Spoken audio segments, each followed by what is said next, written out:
Welcome to the National Football Museum, home of English football's most enduring moments. From big team successes to your first goal and celebrations on the terraces to years of hurt, this is where you'll find the stories from football that matter. So let's head to the match gallery and take a look at some of the very objects that help to tell those stories.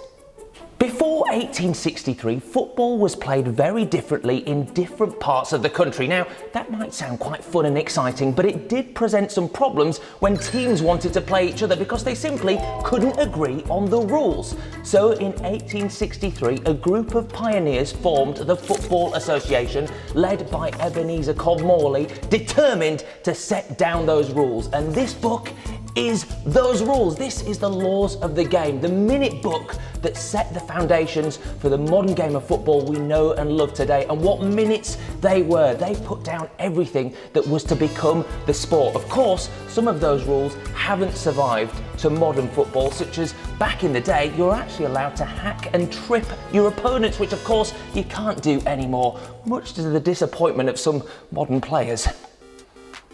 Now, no matter how successful the football team that you support is, it's probably unlikely that their trophy cabinet is as impressive as this, because this holds every piece of silverware that it's possible to earn in England. Look at it gleaming in all its glory, and none more so than this, the Football League Championship Trophy, otherwise known as the Lady. Good day to you, Mum. This was awarded to the winners of the Football League for over 100 years, and the last team to win it is, in my opinion, probably the best, Leeds United.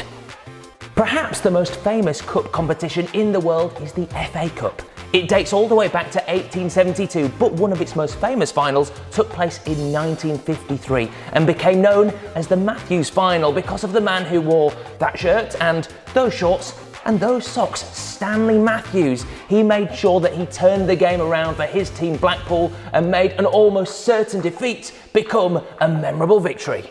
Now, you might think you'd have to travel to the Tower of London to see England's crown jewels, but we football fans would beg to differ, because in this case, there's some priceless items from England's victorious World Cup final in 1966, including hat-trick hero Geoff Hurst's match-worn shirt, the match ball, and yes, the Jules Rimet trophy. And I'll just check, it's still gleaming. And speaking of World Cup winners, this shirt belonged to one of the most iconic of them all, the legend that is Pelé. He lifted the trophy an incredible 3 times, and this tiny shirt was actually worn by him when Brazil won the trophy way back in 1958, when Pelé was just 17 years old. Talk about Braziliant! From Marta to Maradona, there are hundreds of items across the museum that represent the men's and women's international game. In fact, this is the very shirt that Maradona scored his famous slalom goal against England in the 1986 World Cup quarter-final. It's also the shirt that he scored his infamous Hand of God goal in. Talk about moving in mysterious ways. From icons to pioneers, the museum also celebrates individuals who overcame adversity to play the game they loved. From Donald Simpson Bell to Justin Fashanu, Nettie Honeyball to Arthur Wharton, these are the players who made a lasting impact both on and off the pitch. When it comes to footballing trailblazers, look no further than Lily Parr, the star of Dick Kerr ladies team. They helped to attract huge crowds during the First World War and paved the way for the modern women's game. In fact, Lily scored over 900 goals in her career, apparently had a kick like a mule, and is the first female footballer to have a statue built of her. Pretty impressive, and she did it all wearing a rather nifty cap, so hats off to you, Lily.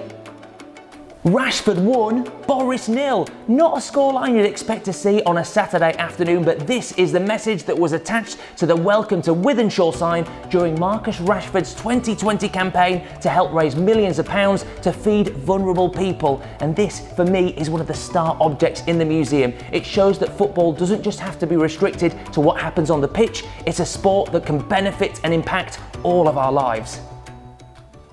Well, I hope you've enjoyed checking out some of the highlights here at the National Football Museum, but there's loads more to see, including this guy, so why not come on down and have a look for yourself. You can book tickets and find out more at nationalfootballmuseum.com.